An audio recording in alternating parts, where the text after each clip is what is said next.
Top 1. La disparition du vol. 739.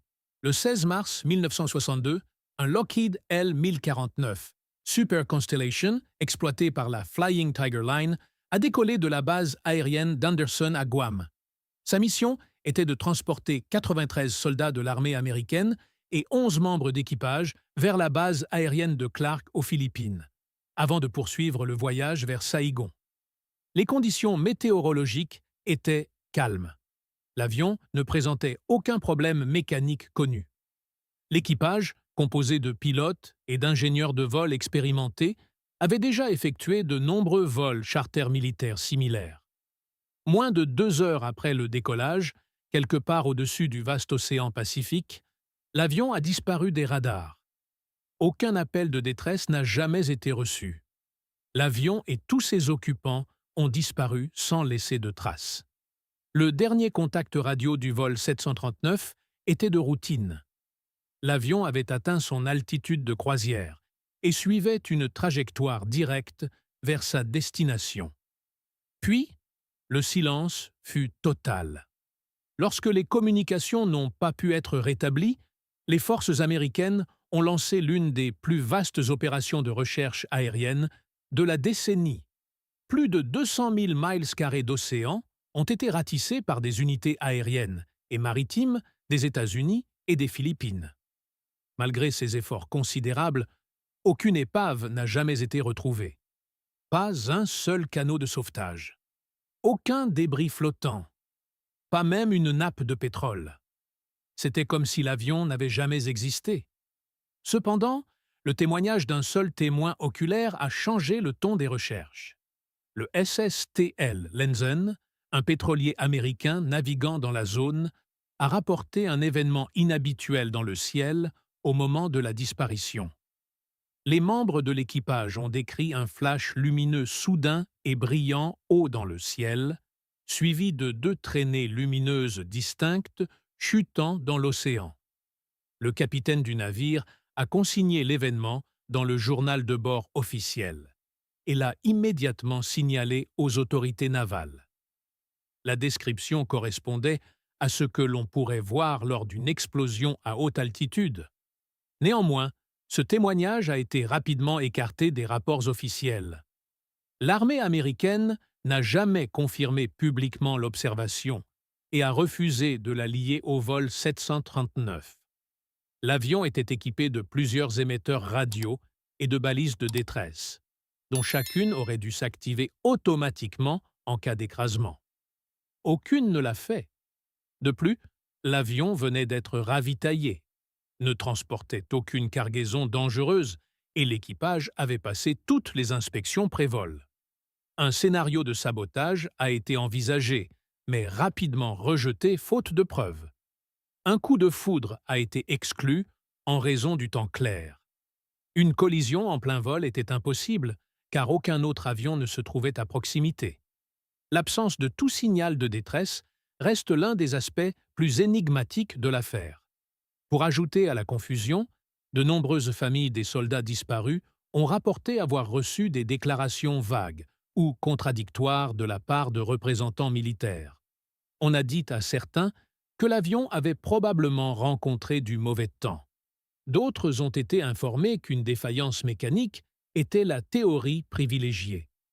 Publiquement, cependant, le département de la Défense n'a proposé aucune cause définitive et a publié une déclaration finale, listant simplement les passagers comme « disparus ». Le vol 739 a été officiellement rayé des listes des opérations actives, sans cérémonie ni explication. En 2019, plus d'un demi-siècle après la disparition, les noms de ceux qui se trouvaient à bord du vol 739 ont finalement été gravés sur le Middle East Conflicts Wall Memorial dans l'Illinois. Cette reconnaissance est toutefois intervenue sans clarification définitive. Des documents déclassifiés suggèrent qu'au moins une partie de la mission du vol aurait pu impliquer une opération de renseignement secrète. Plusieurs passagers possédaient des compétences spécialisées en communication et en électronique, et le moment du vol coïncidait avec d'importants développements stratégiques en Asie du Sud-Est. Si l'avion avait été délibérément ciblé ou saboté en raison de son contenu ou de son personnel secret, un tel événement aurait probablement été étouffé pour des raisons de sécurité nationale. Ce qui inquiète encore les enquêteurs aujourd'hui, c'est l'absence totale de preuves physiques. Les radars modernes, les systèmes de détection navale et la surveillance aérienne dans la région n'ont enregistré aucune anomalie en dehors de la disparition initiale. Il est extrêmement rare qu'un avion de cette taille et de ce type disparaisse sans laisser la moindre trace. Au cours des décennies qui ont suivi, aucune pièce de l'avion ne s'est échouée sur le rivage, et aucun chalutier n'a signalé avoir remonté de débris. L'océan est resté muet. Si un avion militaire américain rempli de soldats peut disparaître lors d'un vol de routine par temps clair, sans appel de détresse, sans débris et sans explication crédible, alors la question devient encore plus troublante. Qu'est-ce qui pourrait encore être capable de disparaître sans être remarqué? Et combien d'autres histoires comme celle-ci ont été silencieusement enterrées sous les vagues du silence officiel? Top 2. La rencontre de Valentish. Le soir du 21 octobre 1978, le pilote de 20 ans Frédéric Valentish a décollé de l'aéroport de Moorabbin à Melbourne, en Australie, à bord d'un Cessna 182L de location en direction de King Island. C'était un vol de routine. Le ciel était clair, le vent faible, et Valentish était, pour son âge, un pilote expérimenté avec plus de 150 heures de vol au compteur. Il n'est jamais arrivé à destination. Au lieu de cela, il a disparu sans laisser de traces. Ce qui distingue cette disparition des autres, ce sont les communications radio angoissantes qui ont eu lieu dans les dernières minutes avant la perte de son avion. Un échange qui est devenu depuis l'un des cas non résolus les plus troublants de l'histoire de l'aviation. À 19h06, Valentish a contacté le contrôle aérien de Melbourne pour signaler un objet volant non identifié volant à environ 1000 pieds au-dessus de lui. Il l'a décrit comme long, métallique et équipé de 4 lumières brillantes. Au cours des 6 minutes suivantes, il est devenu de plus en plus nerveux en rapportant le comportement inhabituel de l'objet. Celui-ci planait, tournait autour de son avion, puis le dépassait directement par le haut. Valentish a souligné qu'il ne s'agissait pas d'un avion. « Ce n'est pas un avion », a-t-il déclaré clairement. Son dernier message radio a eu lieu à 19h12, lorsqu'il a dit « Cet étrange objet volant plane à nouveau au-dessus de moi. Il plane, et ce n'est pas un avion. » Puis, un bruit de frottement métallique étrange a retenti. Puis le silence.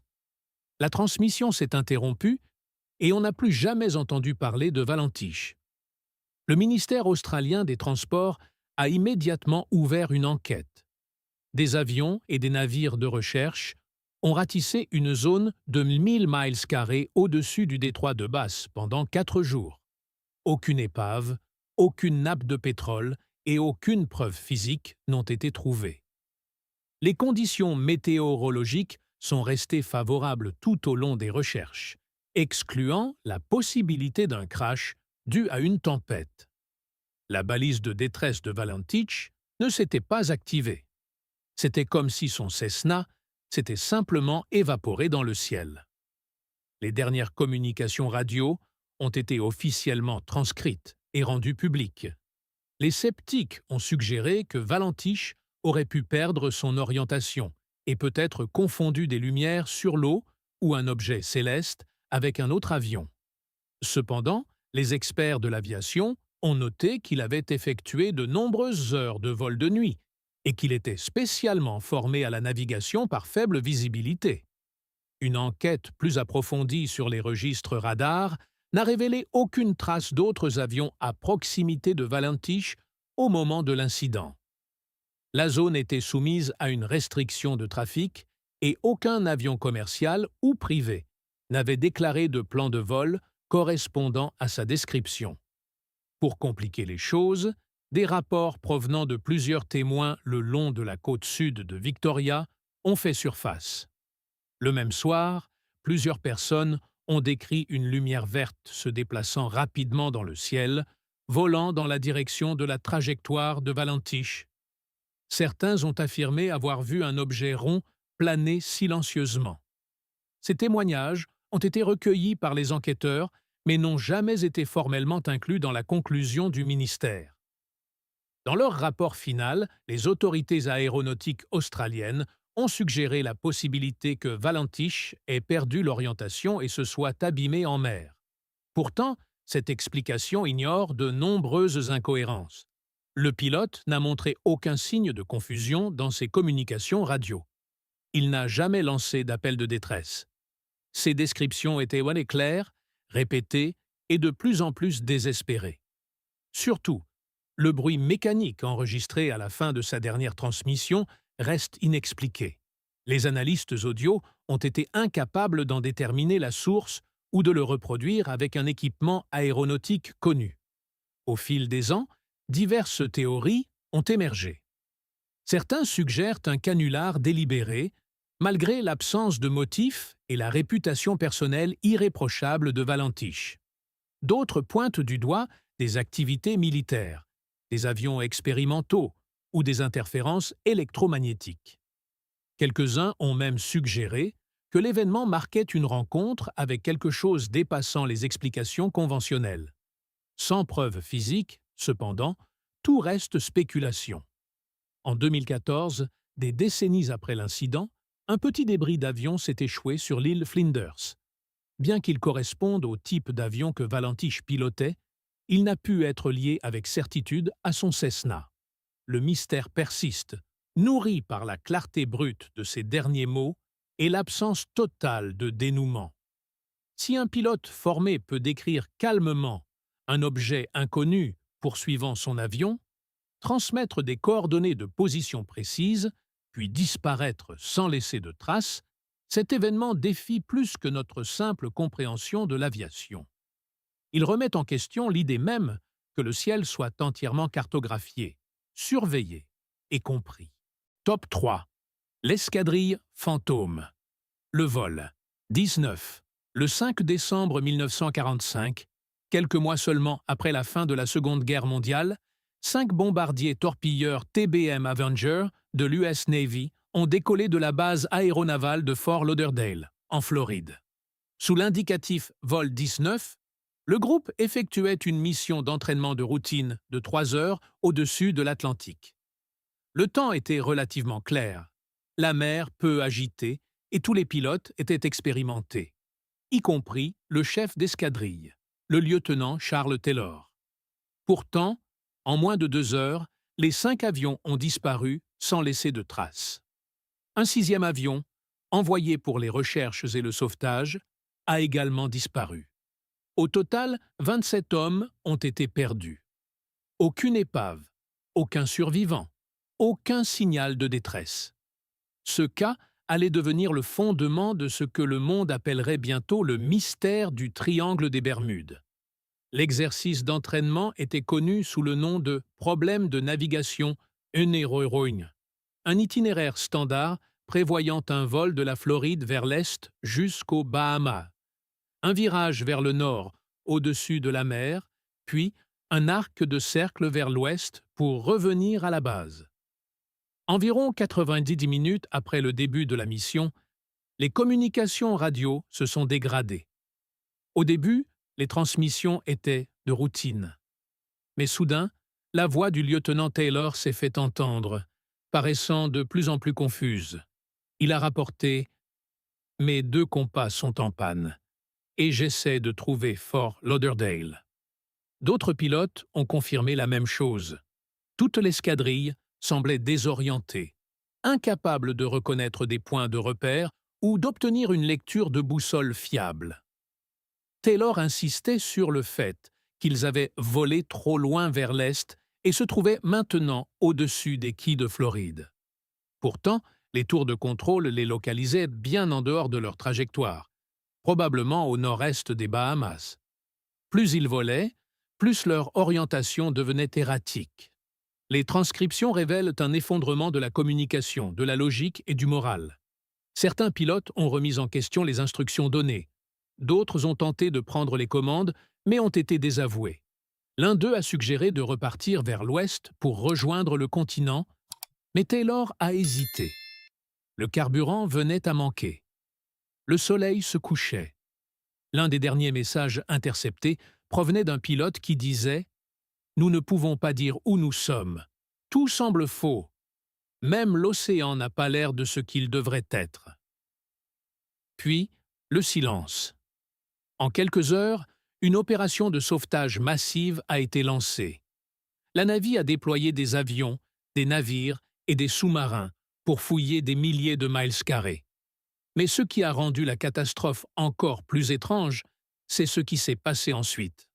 Un hydravion Martin PBM Mariner, avec 13 membres d'équipage, a été envoyé à la recherche du vol 19. En moins de 20 minutes après le décollage, il a lui aussi disparu. Un pétrolier à proximité a rapporté une explosion en plein vol et une boule de feu s'abîmant en mer.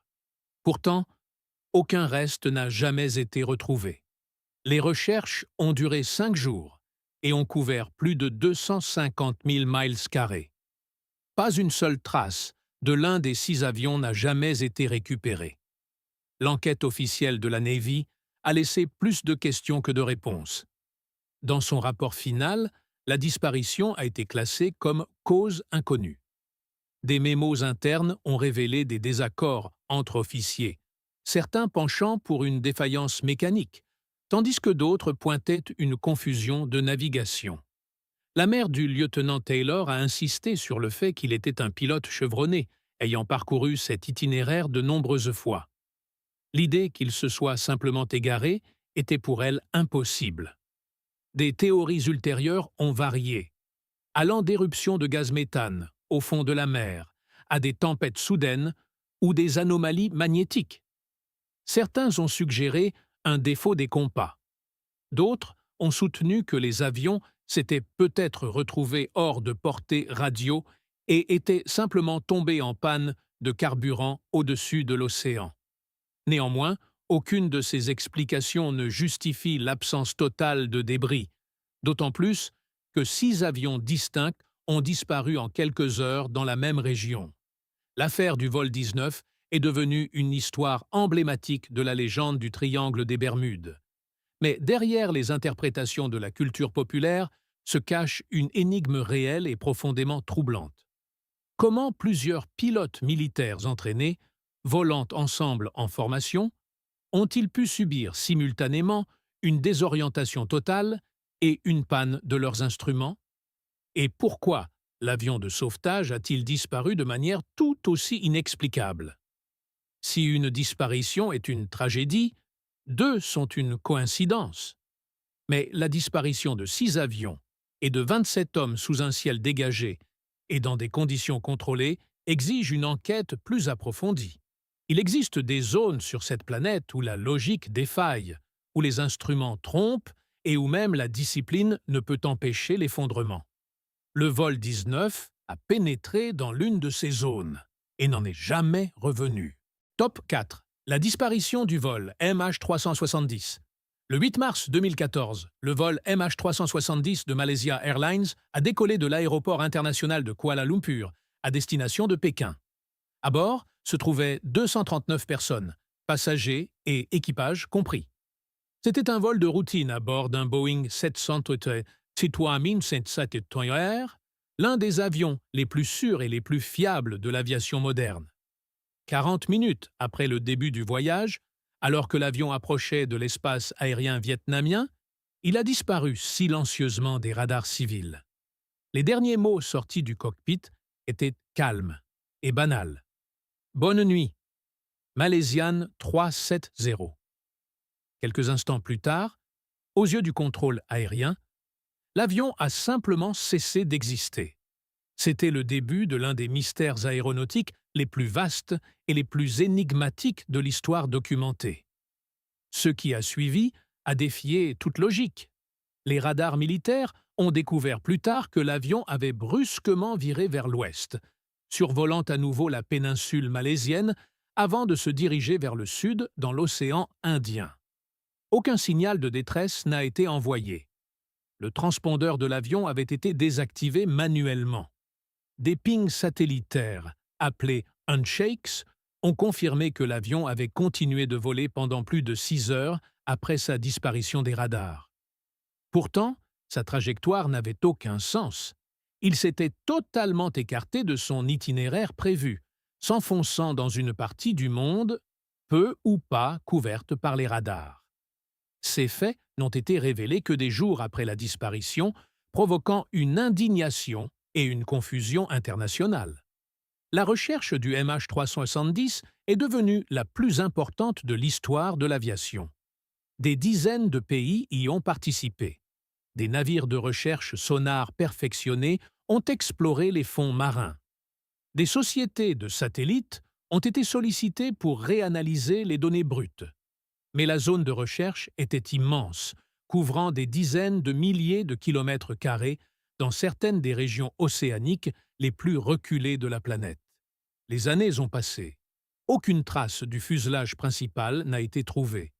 Seuls quelques débris épars, dont il a été confirmé qu'ils provenaient du MH370, se sont échoués sur des côtes lointaines comme l'île de la Réunion, le Mozambique et Madagascar. Aucune des pièces récupérées n'a fourni d'indices sur la cause de la disparition. Les enquêteurs ont envisagé plusieurs possibilités. Y a-t-il eu une défaillance mécanique catastrophique? Un détournement? Un acte délibéré du pilote? Pourtant, aucune théorie n'a pu expliquer chaque anomalie. Si l'avion avait subi une défaillance grave, pourquoi n'y a-t-il pas eu d'appel d'urgence? S'il avait été détourné, pourquoi aucun message de revendication? Et s'il s'agissait d'un acte prémédité, quel était le mobile? Et pourquoi s'est-il terminé dans l'une des parties les plus désolées de l'océan? L'attention s'est finalement portée sur le commandant de bord Zahari Ahmad Shah. Des analystes ont découvert sur son ordinateur personnel une simulation de vol dont le tracé ressemblait étrangement à la dernière trajectoire supposée du MH370. Certains ont cru qu'il s'agissait d'un test pour un suicide-meurtre de masse. D'autres ont contesté cette thèse, soulignant que Zahari n'avait aucun antécédent d'instabilité, n'avait laissé aucune note et n'avait aucun motif connu. Les données du simulateur, arguait-il, auraient pu être purement hypothétiques. Pendant ce temps, aucune preuve directe ne l'incriminait, lui ou un membre de l'équipage. Un rapport final publié en 2018 n'a apporté aucune explication concluante. Il reconnaissait que l'avion avait été délibérément dévié, mais ne pouvait déterminer qui en était responsable, ni pourquoi. Les familles des passagers sont restées avec des questions sans réponse. Plusieurs gouvernements ont clos leurs enquêtes en silence. Les boîtes noires n'ont jamais été retrouvées. Malgré des milliards de dépenses et une technologie de recherche de pointe, le dernier repos du MH370 demeure inconnu.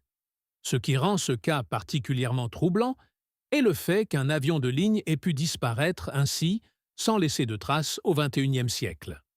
À une époque où chaque smartphone est géolocalisé, où les systèmes de positionnement global fonctionnent avec une précision millimétrique, un avion de 250 tonnes a échappé pendant des heures à tout système de détection. Pas dans une zone de guerre, pas en secret, mais lors d'un vol régulier le long d'un couloir de voyage majeur.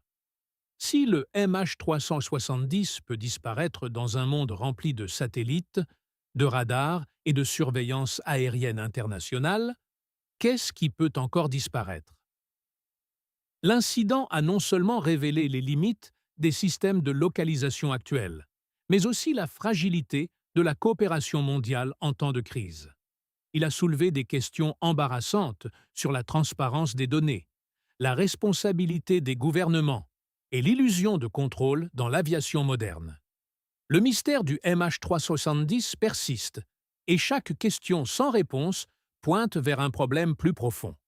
Que même à l'ère de la technologie, il existe encore des endroits dans le monde où règne le silence et où le ciel lui-même cache ses propres vérités. Top 5. La perturbation au-dessus du lac Michigan. Dans la nuit du 23 juin 1950, le vol 2501 de Northwest Orient Airlines a décollé de l'aéroport LaGuardia de New York à destination de Seattle, Washington, avec une escale prévue à Minneapolis. L'avion, un Douglas DC-4, transportait 55 passagers et 3 membres d'équipage. Alors que le vol traversait le lac Michigan et s'approchait de la ligne côtière près de Benton Harbor, le pilote a demandé l'autorisation de descendre de 3500 à 2500 pieds en raison d'un temps turbulent. Quelques minutes plus tard, tout contact a été perdu. Aucun Mayday n'a été envoyé. Aucune balise de détresse n'a été déclenchée. Le vol 2501 s'était volatilisé. L'avion a disparu juste avant minuit. En quelques heures, une opération de recherche massive était lancée. Les gardes-côtes américains, la Navy, la Civil Aeronautics Administration et les autorités locales ont déployé des avions et des navires pour scruter la surface du lac. Les données radar de l'époque étaient minimales, la technologie de localisation commerciale en étant encore à ses balbutiements. Malgré ces limites, les équipes de recherche étaient optimistes. Le lac était grand, mais entouré de villes et de ports. S'il y avait eu un crash, des débris devraient être visibles. Le premier indice est apparu 2 jours plus tard, lorsqu'un côtre des gardes-côtes a découvert de petits fragments de l'avion et des restes humains à environ 15 miles au large des côtes. Mais c'est tout. Aucun fuselage, aucune aile, aucun moteur. Des plongeurs et des équipes sonars se sont concentrés sur le site présumé du crash, sondant le fond du lac et descendant des détecteurs magnétiques dans les profondeurs. Mais l'épave principale n'a jamais été retrouvée. Aujourd'hui encore, plus de 7 décennies plus tard, la majeure partie du vol 2501 gît toujours sous les eaux froides et sombres du lac Michigan. Ce qui a rendu cette disparition encore plus étrange était l'interruption simultanée des communications et des signaux. Plusieurs pilotes dans la zone ont rapporté des grésillements soudains et intenses dans leur radio peu après la perte du vol 2501. Des stations au sol ont enregistré des interférences électriques perturbant à la fois les communications et la surveillance radar. Certains enquêteurs ont spéculé plus tard sur une forme rare de perturbation atmosphérique, tandis que d'autres se demandaient si des interférences électromagnétiques avaient joué un rôle direct dans la désactivation de l'avion. Les conditions cette nuit-là étaient difficiles, mais pas exceptionnelles. Un front d'orage s'était développé au-dessus du lac, et des turbulences étaient à prévoir. Néanmoins, le vol 2501 était un avion quadrimoteur robuste, et son équipage était parfaitement formé. La dernière transmission du pilote ne contenait aucune indication de détresse. Il demandait simplement une altitude plus basse. Il n'y avait aucun sentiment d'urgence, aucune panique et aucun signe de défaillance mécanique. La perte soudaine de tous les signaux dans un laps de temps aussi court reste l'un des aspects les plus mystérieux de l'affaire. Au fil des ans, le mystère s'est approfondi. Les efforts de recherche se sont poursuivis pendant des décennies, portés ces dernières années par des chercheurs indépendants et des équipes de plongeurs. En 2004, un groupe dirigé par la Michigan Shipwreck Research Association a localisé des cibles qu'ils pensaient être des échos sonars prometteurs. Cependant, les plongées ont confirmé qu'il s'agissait d'épaves sans rapport. À chaque fois, les pistes prometteuses s'évanouissaient dans le silence. Des rapports sur des activités radar inhabituelles enregistrées dans la région au cours des années 1950 et 60 s'ajoutent au mystère. Des pilotes militaires et des stations météo le long du lac ont occasionnellement enregistré des échos inexpliqués, des objets apparaissant et disparaissant sans suivre de trajectoire logique. Bien que ces anomalies ne soient pas directement liées au vol 2501, elles font partie de l'énigme plus vaste du lac Michigan, souvent appelé le triangle du Michigan. À ce jour, l'affaire est officiellement classée comme un accident aérien non résolu. L'absence d'épave définitive a empêché les enquêteurs d'exclure le sabotage, l'erreur de pilotage ou une défaillance mécanique catastrophique. En 2008, un monument a enfin été érigé à South Haven, Michigan, listant les noms des 58 âmes perdues cette nuit-là. Mais les questions demeurent sans réponse. Comment un grand avion de ligne multiréacteur peut-il disparaître dans un couloir aérien domestique, sans données radar concrètes, sans signal de détresse et sans débris pouvant être analysés? L'incident révèle un angle mort terrifiant dans le trafic aérien, un espace où même des vols courts sur un territoire connu peuvent se terminer par une disparition totale. La surface du lac Michigan paraît calme et plate par endroits, mais dessous gît une profondeur qui a englouti navires, avions et preuves. Le vol 2501 fait désormais partie de ce silence caché, et sa fin inexpliquée continue de résonner par-delà les vagues. Top 6. Le vol Helios, qui se pilotait toute seule. Le 14 août 2005, le vol 522 d'Helios Airways a décollé de Larnaca, à Chypre, en direction de Prague, avec une escale prévue à Athènes. Le Boeing 737 transportait 115 passagers et 6 membres d'équipage. Moins d'une demi-heure après le décollage, alors qu'il survolait la mer Égée, le contrôle aérien grec a tenté de contacter l'avion après son entrée dans leur espace aérien sans établir de liaison. Il n'y eut aucune réponse. Les tentatives d'appel aux pilotes échouèrent. Des avions militaires furent dépêchés sur place. Ce qu'ils découvrirent dans le ciel déclencha une vague d'effroi dans les cercles aéronautiques mondiaux. L'avion volait normalement, mais ne réagissait pas et semblait totalement dépourvu d'équipage conscient. Lorsque les chasseurs de l'armée de l'air grecque atteignirent l'avion près d'Athènes, ils observèrent par le hublot du cockpit une scène oppressante. Le siège du capitaine était vide. Le copilote gisait immobile sur les commandes. Dans toute la cabine, les masques à oxygène étaient tombés. Personne ne semblait bouger. L'avion continuait de voler sous pilote automatique, montant lentement avant d'entamer une large boucle. Près de 3 heures après la perte de tout contact, il était toujours en l'air. Juste avant que le carburant ne soit épuisé, un steward, identifié plus tard comme Andreas Prodromou, fut aperçu entrant dans le cockpit avec un masque à oxygène portable. Il tenta de reprendre le contrôle de l'appareil, mais il était trop tard. Le 737 tomba en panne de carburant et s'écrasa dans une zone montagneuse près de Grammatico, en Grèce.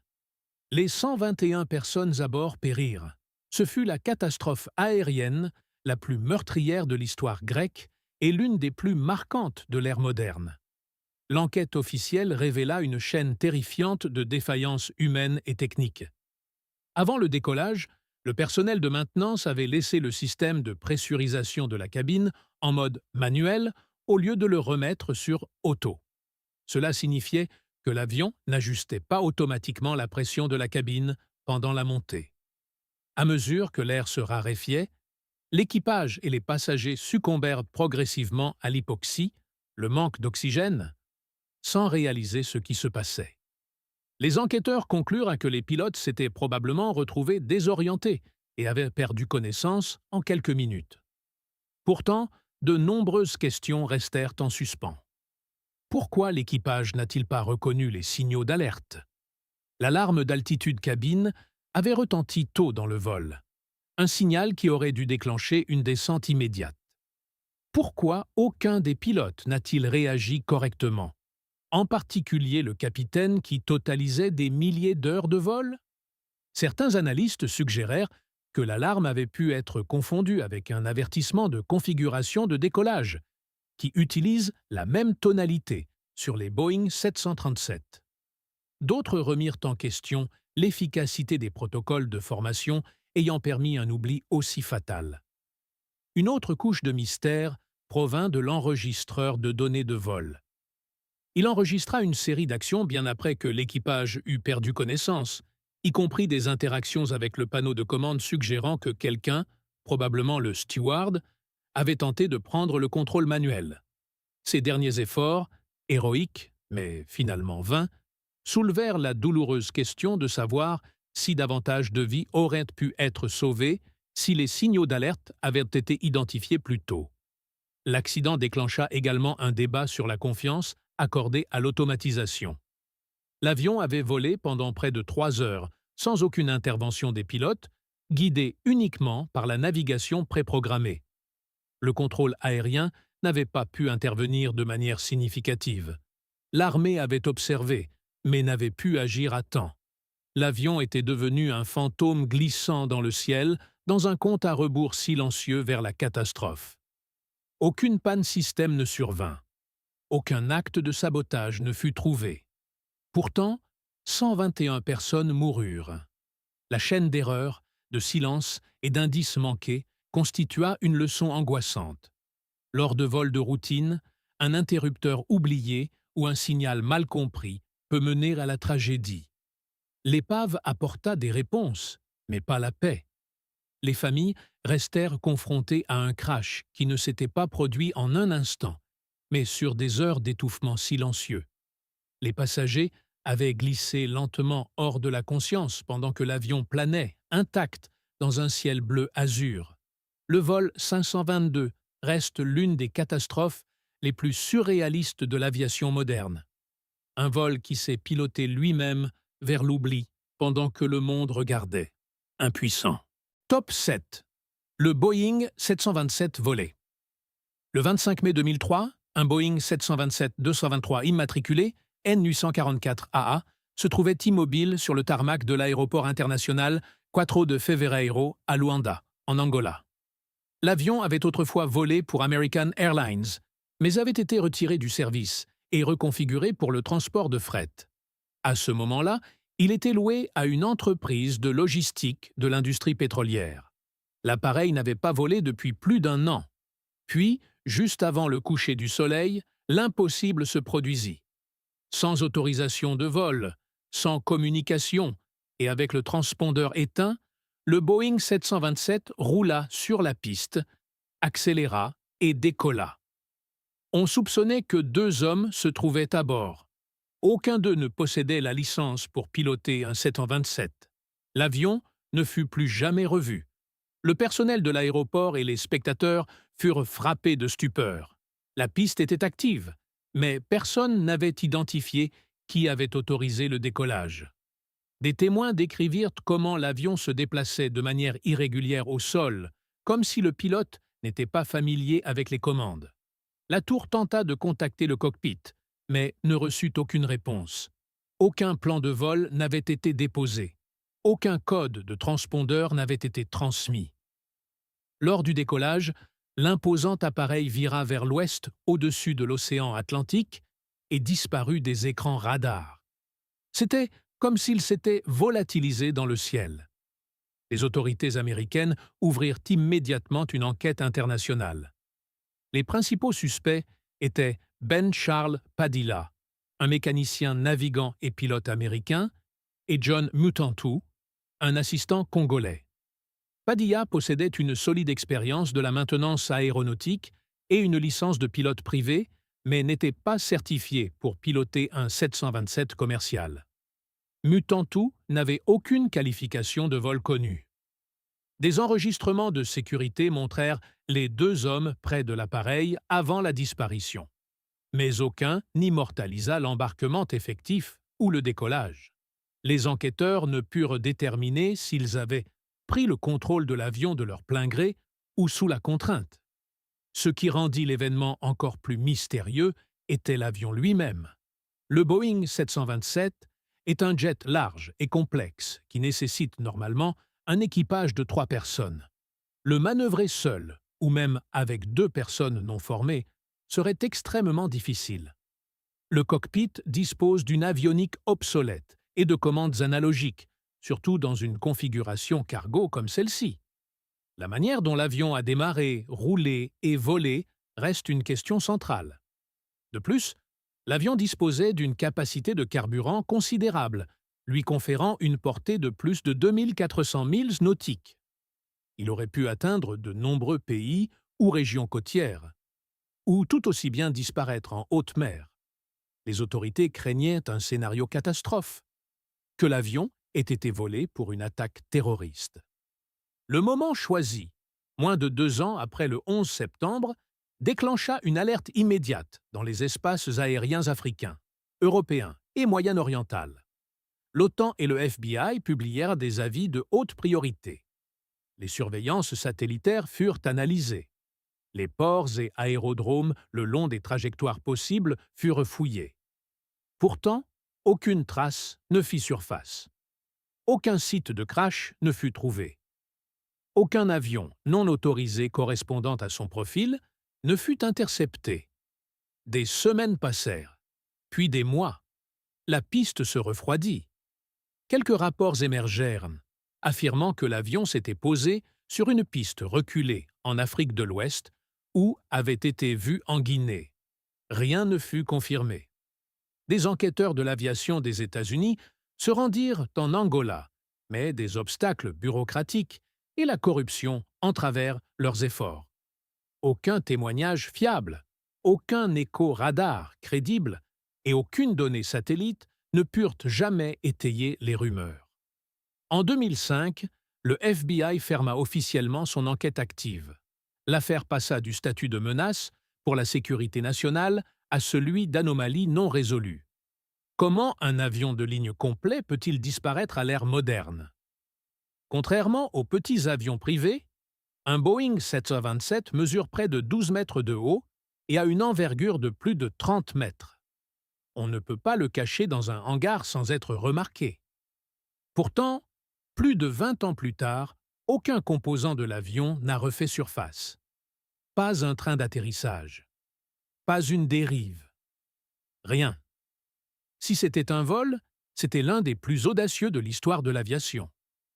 Si c'était un accident, il ne laissa aucun débris. Si c'était une disparition préméditée, le plan fonctionna parfaitement. Mais la possibilité peut-être la plus inquiétante est que quelqu'un savait exactement ce qu'il faisait et n'avait jamais eu l'intention d'être trouvé. Top 8.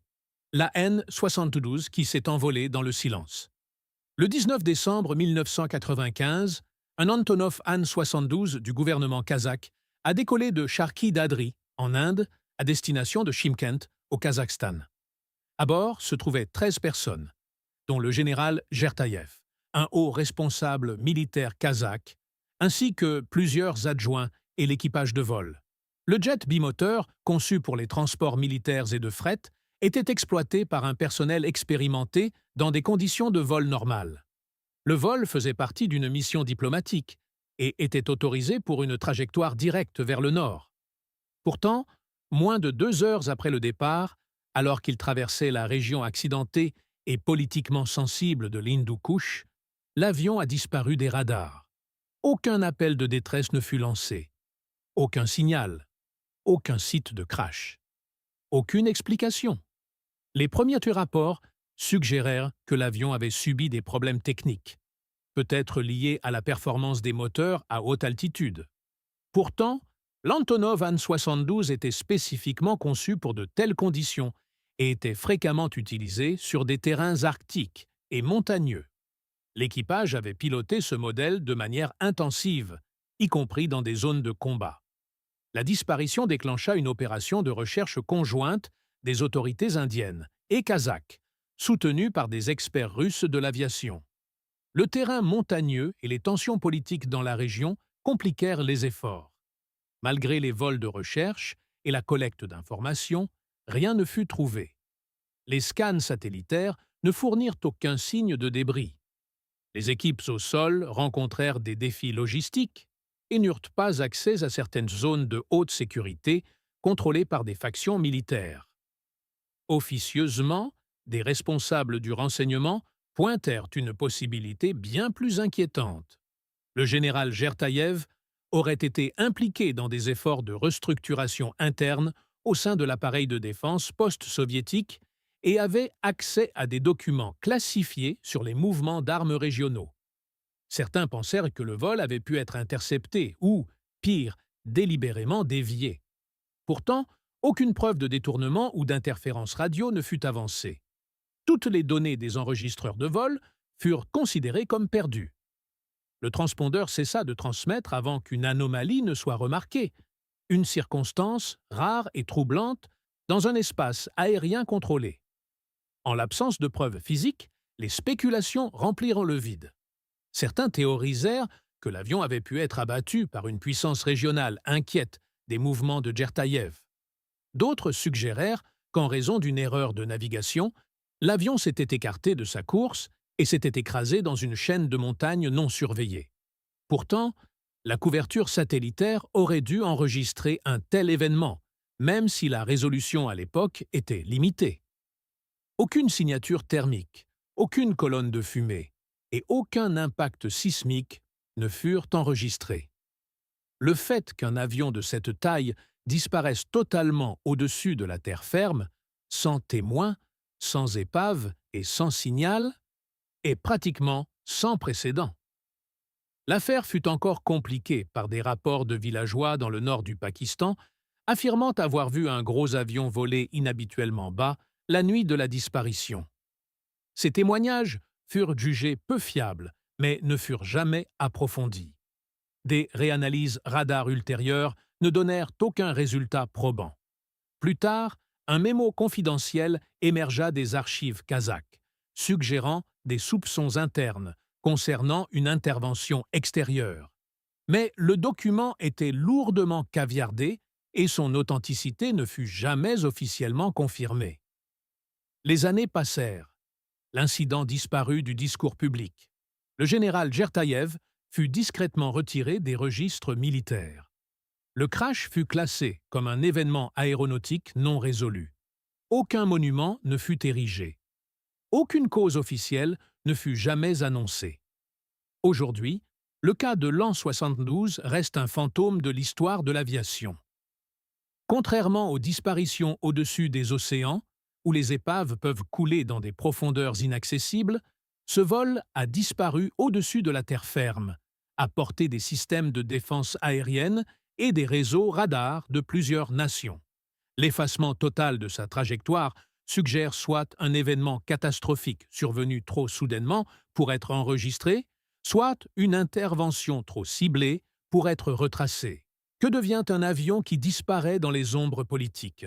Le silence autour de l'an 72 ne concerne pas seulement un jet disparu. Il s'agit de ce qui arrive quand les secrets d'État, les actifs militaires et l'espace aérien entrent en collision. Dans cette zone, la vérité est souvent la première victime. Top 9. Le DC-3 qui disparut avant l'atterrissage. Le 28 décembre 1948, un Douglas DC-3 d'Airborne Transport disparut lors d'un vol de routine entre San Juan, à Porto Rico, et Miami, en Floride. L'avion transportait 29 passagers et 3 membres d'équipage. Les conditions météorologiques étaient signalées comme calmes. La visibilité était claire et l'avion approchait de la fin de son voyage. À seulement 50 miles au sud-est de Miami, à portée du radar et du contact radio, l'avion émit son dernier message radio pour demander l'autorisation d'atterrir. Quelques minutes plus tard, il n'était plus là. Aucun signal de détresse ne fut reçu. Aucun débris ne fut trouvé. L'avion n'arriva jamais. Le Douglas DC-3 était un avion robuste et fiable ayant fait ses preuves. Le pilote, le capitaine Robert Lindquist, était très expérimenté et familier de l'itinéraire. Le vol s'était déroulé sans incident jusqu'à la dernière étape. Vers 22 ans, le contrôle aérien de Miami confirma la dernière transmission de l'équipage. C'était une routine. Aucune mention de problème mécanique, aucun sentiment d'urgence et aucune indication de turbulence ou de conflit. En quelques instants, toute communication cessa. Lorsque l'avion n'atterrit pas, les gardes-côtes lancèrent immédiatement une opération de recherche dans les eaux au large de la côte sud-est de la Floride. Des avions, des navires et des équipes de secours ratissèrent la zone pendant des jours. La région était animée, bien patrouillée et relativement peu profonde dans certaines zones, ce qui était idéal pour les efforts de récupération. Pourtant, pas un seul débris ne fut récupéré. Aucun gilet de sauvetage, coussin de siège, bagages ou reste humain ne fut jamais retrouvé. L'avion et ses 32 occupants s'étaient volatilisés. L'enquête mit au jour une poignée de détails curieux. L'émetteur radio du DC-3 avait connu des problèmes intermittents avant le décollage, et les batteries auraient fonctionné à un niveau plus bas que d'habitude.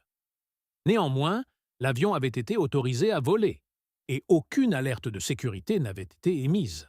Le journal de bord du copilote manquait à la documentation de l'épave, et des incohérences furent relevées dans les registres de maintenance. Bien que ces bizarreries suggéraient un manque de supervision, elles n'expliquaient toujours pas comment un avion pouvait disparaître moins d'une heure avant sa destination sous un ciel clair. L'aspect le plus mystérieux était la proximité de l'avion avec plusieurs installations radars et sa position au sein de l'un des couloirs les plus fréquentés de l'espace aérien américain. Comment a-t-il pu disparaître si près de Miami, dans une région sous surveillance constante? Certains théoriciens pointèrent du doigt le fameux « triangle des Bermudes », soulignant que cette trajectoire de vol croisait les limites de la région tristement célèbre. Le Civil Aeronautics Board refusa toutefois d'explorer de telles théories dans son rapport officiel, qui se termina par la formulation ambiguë « cause inconnue ». Au fil des ans, des hypothèses émergèrent, allant d'une décompression soudaine à une désintégration en plein vol causée par une défaillance électrique. Certains spéculèrent même sur des perturbations magnétiques, des interférences dues à des phénomènes aériens non identifiés ou des activités militaires secrètes dans la région.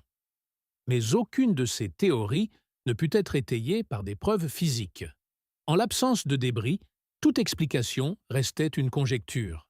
En 1991, un plongeur récupérateur basé en Floride affirma avoir localisé une épave au large de la côte correspondant au profil d'un DC-3, mais après des semaines d'investigation, il fut établi qu'il s'agissait d'un autre avion. D'autres découvertes signalées se révélèrent tout aussi infructueuses. À ce jour, les derniers instants du vol NC 16002 demeurent un mystère total. Cette disparition est particulièrement poignante parce qu'elle s'est produite dans un contexte qui aurait dû garantir la sécurité. La lumière du jour venait de s'estomper. La météo était clémente. Le vol était court. La destination était proche. Et les passagers se préparaient probablement à l'atterrissage, sans se douter que quelque chose n'allait pas. Le vol 19 et le MH370 ont peut-être fait la une des journaux mondiaux, mais le cas du DC-3 perdu reste l'une des disparitions les plus silencieusement troublantes de l'histoire de l'aviation. Pas de flash lumineux, pas de panique à la radio, pas de balises de détresse, juste un avion qui volait avec confiance vers son port d'attache et qui disparut. Quand quelque chose disparaît à la lisière du familier, là où la sécurité et le danger se brouillent, cela défie plus que notre simple compréhension du vol.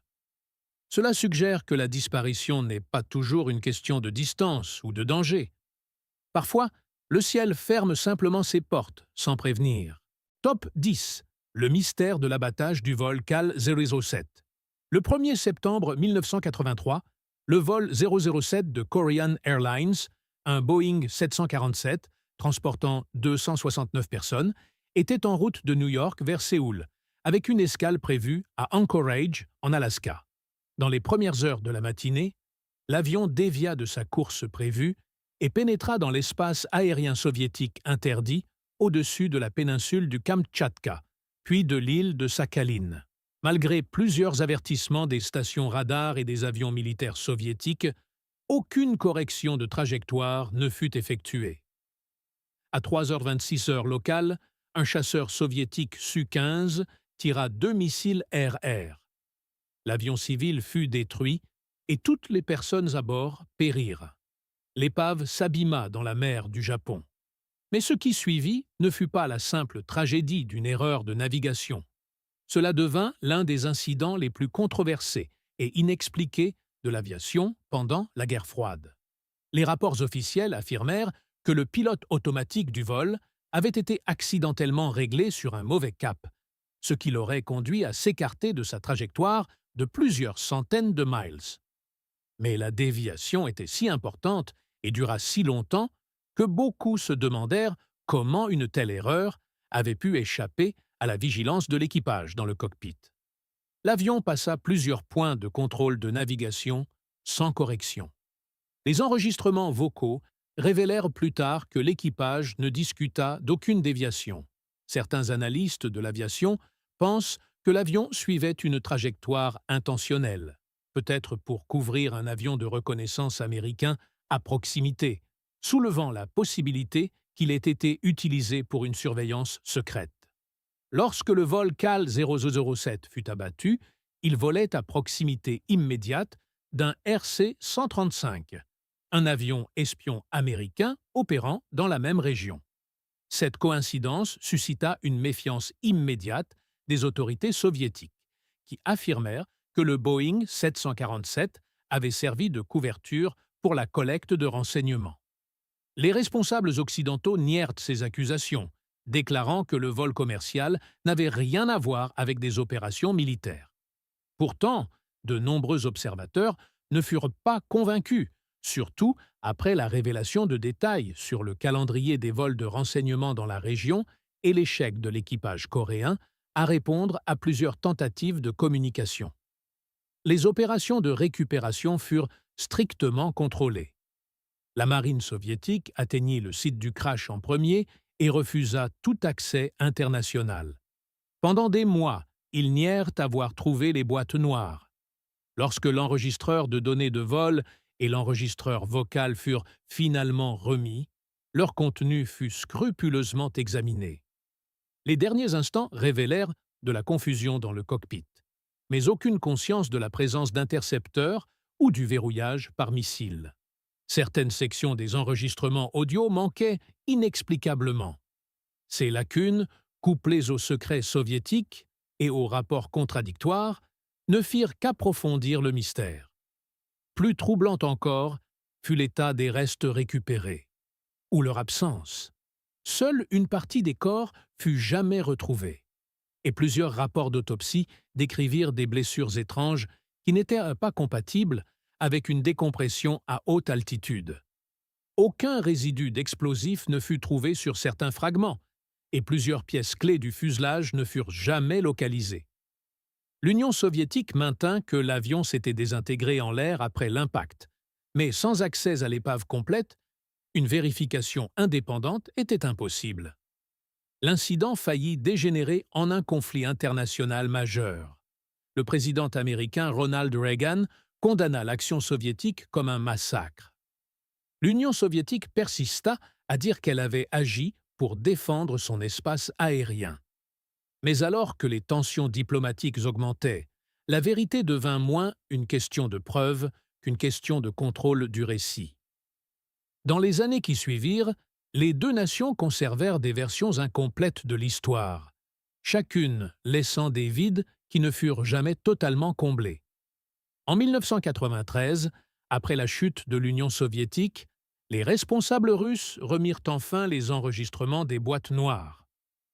Bien que ceux-ci aient clarifié certains aspects techniques des dernières minutes, ils ne purent expliquer pourquoi l'avion avait maintenu sa trajectoire si loin de la route prévue, et pourquoi aucun effort n'avait été fait pour éviter une interception ou y répondre. Le cas du CAL 0007 occupe une place étrange dans l'histoire de l'aviation. Ce ne fut pas simplement une tragédie due à une confusion. Ce fut un moment où la paranoïa militaire, le secret géopolitique et l'aviation civile sont entrés en collision dans un silence mortel. Les passagers à bord du vol 007 n'ont pas seulement été victimes de missiles, mais aussi de questions qui n'ont jamais été totalement posées et de vérités qui n'ont jamais été totalement formulées. Lorsqu'un avion est abattu aux yeux du monde, mais que l'histoire derrière l'événement reste incomplète, le mystère ne porte plus seulement sur ce qui s'est passé dans le ciel. Il devient une fenêtre sur ce que les nations puissantes choisissent de cacher, même quand l'épave est exposée aux yeux de tous. Ces 10 cas de disparition ne sont pas des faits isolés. Ils ne sont pas de simples accidents dus au hasard du destin ou à l'immensité des océans. Considérés ensemble, ils forment un schéma oppressant, une série de points de disparition contrôlés, étudiés et souvent attestés, qui ont laissé plus de questions que de réponses. Il ne s'agissait pas de pilotes imprudents dans des cieux orageux ou de moteurs défaillants dans des jungles oubliées, il s'agissait d'avions détectés par les radars, autorisés par les tours de contrôle, pilotés par des équipages qualifiés et observés par les yeux du monde moderne. Et pourtant, ils ont disparu. Chaque incident s'est déroulé dans un cadre précisément conçu pour empêcher un tel dénouement. Les systèmes de contrôle aérien, les réseaux radars militaires, les fréquences d'urgence mondiale et les protocoles de recherche et de sauvetage étaient tous en place. Pourtant, dans chaque cas, ces systèmes ont échoué ou ont été inexplicablement contournés. Et lorsque les enquêteurs atteignaient la limite de ce qui était mesurable et explicable, la suite était presque toujours la même. Un silence soudain, un dossier noirci, un rapport secret, un communiqué de presse rempli de termes techniques, mais vide de conclusions. Il ne s'agit pas seulement d'avions perdus. Il s'agit d'un système qui s'arrête de manière répétée, juste avant de révéler toute la vérité. Un modèle d'omission, de questions interrompues en plein milieu d'une phrase, de disparitions qui ne suivent pas les lois de l'aviation, de la physique ou de la logique telles que nous les connaissons. Des témoins parlent de lumière, de distorsion ou de désorientation. Les données radars se volatilisent. Les derniers enregistrements sont incomplets. Les débris, quand ils sont retrouvés, suscitent souvent plus de méfiance que de clarté. Ce qui lie ces événements n'est pas la géographie. Ce n'est pas le type d'avion, la météo, ou même l'erreur de pilotage. Ce qui les lie, c'est ce qui vient après. La suppression, le silence, la manière dont des institutions entières se replient derrière un voile de déni plausible. Dans chaque cas, les familles restent avec des réponses partielles. Le public se voit présenter une cause inconnue. Et le ciel reprend ses secrets sans protester. Mais lorsque le silence est aussi coordonné, les implications sont plus profondes que de simples anomalies aéronautiques. Elles suggèrent un effort continu pour contenir quelque chose, qu'il s'agisse d'une faille dans notre compréhension de la réalité, d'une vulnérabilité dans notre confiance technologique ou d'une vérité trop dangereuse pour être admise. Car si ne serait-ce qu'un seul de ces incidents repose sur des facteurs qui échappent à toute explication conventionnelle, alors les structures sur lesquelles nous comptons pour assurer la sécurité du ciel pourraient être illusoires. Le prix ne se mesure pas seulement en vie perdue, il se mesure à l'aune de ce que nous aurions pu apprendre. Les avions disparus sont aussi des opportunités disparues. Chaque épave enterrée dans le secret est un chapitre supprimé de l'évolution des connaissances humaines. Quand quelque chose d'inconnu perturbe le vol, l'espace ou la perception, chaque cas non résolu n'est pas seulement une énigme, mais un avertissement. On nous dit que l'aviation civile est l'un des domaines les plus sûrs de l'activité humaine, que chaque vol est cartographié, surveillé et contrôlé. Mais ces 10 cas sont la preuve que le contrôle est parfois un récit, pas une réalité. Dans le ciel au-dessus de nous, des schémas se sont formés, des schémas qui suggèrent que notre compréhension est incomplète, nos explications insuffisantes et notre confiance en une sécurité absolue mal placée. La tragédie n'est pas seulement que ces vols ont disparu, elle réside dans le fait que la vérité pourrait avoir disparu avec eux et que personne n'est prêt à admettre jusqu'où le silence remonte réellement. Si ces histoires ont changé la façon dont vous percevez les vastes espaces vides de notre ciel, abonnez-vous à la chaîne et laissez un j'aime. Nous nous sommes donnés pour mission de révéler l'histoire que l'on a tenté d'enterrer sous des couches de silence officielles. Aidez-nous à semer les graines du futur en cherchant la vérité aujourd'hui. La prochaine chambre forte des mystères sera bientôt ouverte.